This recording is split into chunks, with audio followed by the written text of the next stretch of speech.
Herkese merhaba, ben Merve Özkaynak. Kanalıma hoş geldiniz. Ekim ayı alışverişlerim ve favorilerim videomla karşınızdayım. Umarım keyifle izlersiniz. Son zamanlarda elimin en çok gittiği far paleti Urban Decay'in Naked 2 paleti oldu.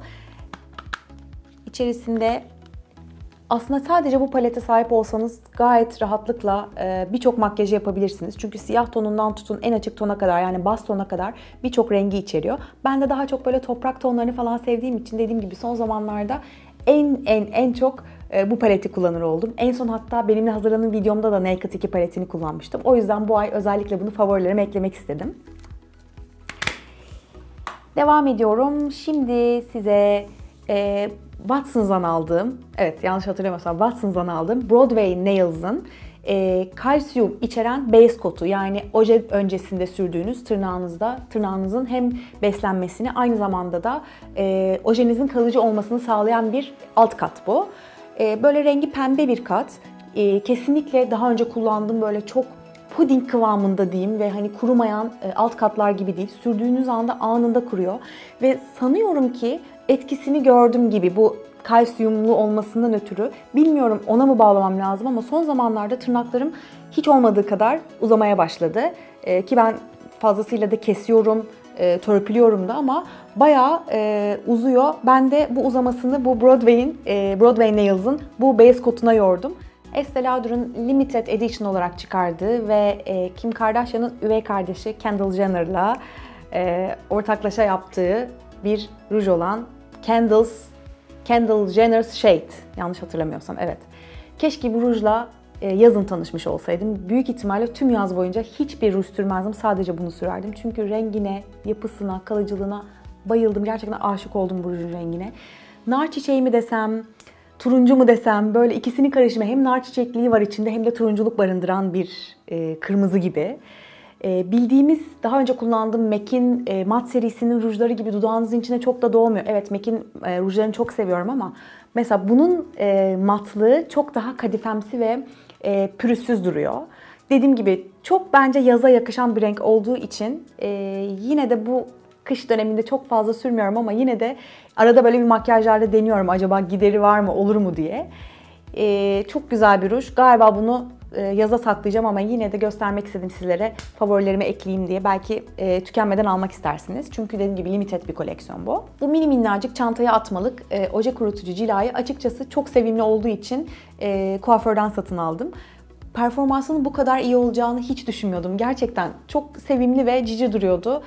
Fiyatı da uygundu, o yüzden satın aldım ama beni çok şaşırttı. İki boyu var aslında bunun. Büyük boyu da var, küçük boyu da var ama ben denemek için küçük boyunu aldım. Çok memnun kaldım. Çok kısa sürede tırnaklarımı, ojelerimi daha doğrusu kurutuyor. Bir de benim oje kurutucuda aradığım en önemli özellik, ojenizi sürdükten sonra bazı oje kurutucuları sürdüğünüz zaman maalesef ojenin rengini açıyor ve akıtıyor. Böyle olmaması lazım. Poşede böyle bir şey hiç yaşamadım. O yüzden de çok sevdim. Herhalde almaya devam ederim gibi geliyor. Sigma'nın E06 fırçası son zamanlarda favorim oldu. Bunu bir önceki benimle hazırladığım videomda da kullanmıştım. Bunu niye favorilerime ekledim? Çünkü ince bir uygulama yapmak istediğiniz zaman gerçekten çok başarılı bir fırça. İncecik bir başlangıç yapıp istediğiniz oranda kalınlaştırabiliyorsunuz. Yani hata yapma oranınız bu fırçayla gerçekten minimuma iniyor. O yüzden ben de çok sevdiğim için favorilerime eklemek istedim bunu. Birçoğumuzun zaten bildiği ve çok severek kullandığı The Balm'ın Mary Luminizer aydınlatıcısı. Benim de yine son zamanlarda favorim oldu. Aslında benim karma bir cildim olduğu için çok bayılsam da çok fazla parlak ve highlighterlı, aydınlatıcılı makyajlar yapamıyorum. Gerçekten disco topuna dönüşüyorum. Zaten cildim gün içinde yağlanıyor. Bir de aydınlatıcının etkisiyle bayağı bir disco topuna benziyorum. Ama bu aydınlatıcıyı çok fazla yanaklarımın üzerine kullanmasam da far olarak ve göz pınarlarımı aydınlatmak için kullandığımda gerçekten çok memnun kaldım. Çok da fazlasıyla bereketli bir ürün olduğunu düşünüyorum. Yani bir kere satın alsanız, dediğim gibi göz pınarlarınızda, kaş kemiğinizin altında sadece far olarak, şu anda da var bilmiyorum kamerada çok gözüküyor ama çok az bir şekilde uyguladım. Eğer benim gibi cildiniz yağlı değilse ve parlak, aydınlatıcılı makyajları seviyorsanız zaten asıl görevi olan elmacık kemiklerinizin üstüne, dudağınızın üstüne, burnunuza, her yere kullanabilirsiniz yani. Bir tane ürün alıp dediğim gibi far gibi, aydınlatıcı gibi her şekilde kullanabilirsiniz. Fiyatı da oldukça uygun ama arada gratis de satılıyordu galiba The Balm'lar. Gratis indirimlerini de takip etmek faydalı olabilir. Yine son zamanlarda favorim olan, göz makyajıma başlamadan önce baz far olarak kullandığım, far bazı değil, tam tersi baz far olarak kullandığım Flormar'ın 15 numaralı Pearly Cream farı. Kendinden ışıltılı bir far bu. Yani çok mat bir far beklemeyin. Tamamen ışıltılı bir far. Kalıcılığını çok seviyorum. Eğer isterseniz dediğim gibi baz bir far olarak tüm kaş altınıza kadar uygulayabilirsiniz. Veya göz pınarlarınıza uygulayabilirsiniz. Veya aydınlatıcı satın almak istemiyorsunuz. Bu farı aynı zamanda aydınlatıcı gibi de kullanabilirsiniz. Fiyatı da oldukça uygun. Hatta ben bunu indirimden satın almıştım. Galiba 6 liraya falan almıştım. 2 al, 3 al, 2 öde gibi bir kampanya vardı. Yani Flormar'ın dediğim gibi bu tekli farlarını mono eyeshadow diye geçiyor bunlar. Performanslarını çok beğeniyorum. Pigmentasyonları da gayet güzel. Eğer Flormar'a yolunuz düşerse bu mono eyeshadow'un diğer renklerine de bakmanızı tavsiye ederim. Golden Rose'un mat kalem şeklindeki 13 numaralı, şu anda da dudağımda görmüş olduğunuz renk bu ayki favorim. Birincisi kullanımı son derece kolay. Bu ruju kullandığınız zaman hiçbir şekilde dış çerçeve olarak dudak kalemi kullanmanıza gerek kalmıyor. Çünkü zaten öncelikle dıştan başlayıp sanki kalem çeker gibi yapıp sonra içini doldurduğunuz zaman gerçekten kusursuz bir şekilde ruj sürmüş oluyorsunuz. Yapısı mat ama yine dediğim gibi MAC'in rujlarını çok sevmeme rağmen o genelde hep şikayet ettiğimiz konu vardır ya, MAC'in rujları çok güzel, renkleri harika ama biraz dudakları kurutuyor diye. Bunda öyle bir şey kesinlikle yok. Bu rujun favorilerime girmesinin en büyük sebebi fiyat performans olarak son derece uygun olması, dışına dudak kalemi kullanmak zorunda olmamanız. Bir de tabii ki renkleri. Benim şu anki favorim 13 numara ama çok güzel renkleri de var. Şunları da şöyle bir göstereceğim size. Harika bir bordosu var. Çok güzel bir çingene pembesi var. Ama benim dediğim gibi favorim klasik, biliyorsunuz Merve renkleri bunlar. 13 numarası da çok güzel. Şu anda dudağımda da var. Eğer Golden Rose'a yolunuz düşerse bunun renklerine bakın. Ben de başka renklerine mutlaka bakacağım. Kozmetik favorilerimin artık yavaş yavaş sonuna gelirken en son sırayı bir mücevhere benzeyen, gördüğümde vurulduğum Christian Louboutin'in yeni çıkardığı ruj serisine vermek istedim. Şu anda benim elimde görmüş olduğunuz mat olan, o klasik Christian Louboutin'in biliyorsunuz o klasik kırmızısını yansıtan mat formdaki ruju. Başta da dedim ya size mücevhere benziyor diye. Zaten bu muhteşem rujun tasarımının aslında bir esprisi de aldığınız zaman kutusundan çok şık organza bir kurdele çıkıyor. O kurdeleyi şuradaki kısma geçiriyorsunuz ve kolye olarak kullanıyorsunuz. Evet, gerçekten fiyatı birçoğumuzun bugüne kadar kullandığı rujların üzerinde, bunu kabul etmem gerekiyor. Ama çok güzel değil mi? Şunun güzelliğine bakar mısınız? O kadar kıyamıyorum ki. Hep elim gidiyor ya kullanmayayım bitiririm diye. Gerçekten çok güzel. Bir mücevhere benziyor. Böyle ömürlük, çok şık. Belki makyaj masanızın üzerinde bile aksesuar olarak kullanabileceğiniz bir ruj. Hakikaten çok şık. Bu arada sadece kırmızısı değil, bu dediğim gibi en orijinal kırmızısı.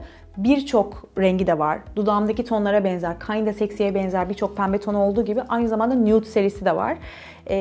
Bunlar da Beymenzorlu'da satılacak. Satılmaya başlandı da galiba. Eğer bir gün yolunuz düşerse bence bir bakın. Çok beğeneceksiniz kesinlikle. Benim satın almadığım ama ablamın bana hediye gönderdiği, daha doğrusu FaceTime yaparken üzerinde görüp üzerine yine bayıldım nereden aldın deyince o da benim çok beğendiğimi düşünerek bana hediye göndermiş. Yaşadığı yerdeki H&M'den satın almış bunu. Bilmiyorum bizim ülkemizdeki H&M'e gelir mi bu? Çok bayıldım. Zaten ben kedileri çok severim. Bu da çok sevimli geldi. Kalpli ve kedili. Bunu herhalde ben bütün kış üzerimden çıkartmayacağım. Hep bununla gezeceğim gibi bir his var içimde. Buradan tekrar ablama da teşekkür edeyim. Çok teşekkür ederim ablacığım. Çok beğendim. Bunu kullandıkça hep seni hatırlayacağım. Güzel bir, farklı bir üründen bahsedeceğim size eğer kaldırabilirsem. Kaldıracağım herhalde. 12 kilo kadar çünkü. Melisa'da 6 kilo, işte 2 tane Melisa gibi. Bu görmüş olduğunuz, bayağı ağırmış bu arada, alet hoverboard. Segway'leri hepimiz koyuyorum artık. Segway'leri hepimiz biliyorsunuz. Yıllar önce aşina olduk zaten. Ginger de deniyor onlara. Bu hoverboard, bu Ginger'ın, Segway'in tutmasız olan versiyonu diyebilirim. Sadece Çin'de üretiliyor. Ve Türkiye'de fazlasıyla astronomik rakamlara satılıyor. Eşim çok istiyordu bu hoverboard'a sahip olmak. Türkiye'deki fiyatlara baktık, gerçekten inanamadık. İnanılmaz pahalı. Bu dönemde de Çin'de üretildiğini bildiğimiz için babam iş için Çin'e gitmişti. Cem de rica etti babamdan, yani eğer hani bulursanız, alırsanız bize çok seviniriz diye. Sağ olsun babam da kırmamış. Bütün işini gücünü bırakıp bize hoverboard bulmuş oldu oradan. Getirir getirmez denedik. Ben itiraf ediyorum, ilk denediğimde düştüm üzerinden. Evde denemeye çalıştım çünkü. Cem çok daha aşina olduğu için, daha önce de çok fazlasıyla Segway falan kullandığı için o hemen kaptı zaten olayı. Gerçi biraz üzerine bindikten sonra önce çok korkuyorsunuz, titriyorsunuz, düşecek misiniz gibi geliyor.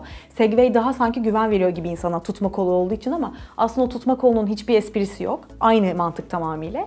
Biraz üzerine binmeye başladıktan sonra hemen alışıyorsunuz. Beni Snapchat'ten ve Instagram'dan takip eden, Instagram değil Snapchat'te bununla ilgili bir video koymuştum. Instagram'a da böyle bir kısa video koymayı düşünüyorum. Nasıl eğlenceli bir şey olduğunu görmeniz için. Fiyatını söylediğimi hatırlamıyorum ama babam bunu Çin'den bize 160 dolara satın aldı. Tekrar dediğim gibi Türkiye'deki fiyatları inanılmaz fazla. Çin'e gideni birileri olursa belki onlara sipariş verebilirsiniz. Gerçekten çünkü çok eğlenceli bir alet. Temmuz ayı favorilerimde size Snaps isimli bir uygulamadan bahsetmiştim hatırlarsanız. Hatta söz de vermiştim. Sözde bütün makyaj koleksiyonumu ayrı ayrı çekip Snaps'a yükleyecektim ama tam da o dönemde doğum zamanıma denk geldiği için maalesef efektif olarak hiç kullanamadım ben bu uygulamayı.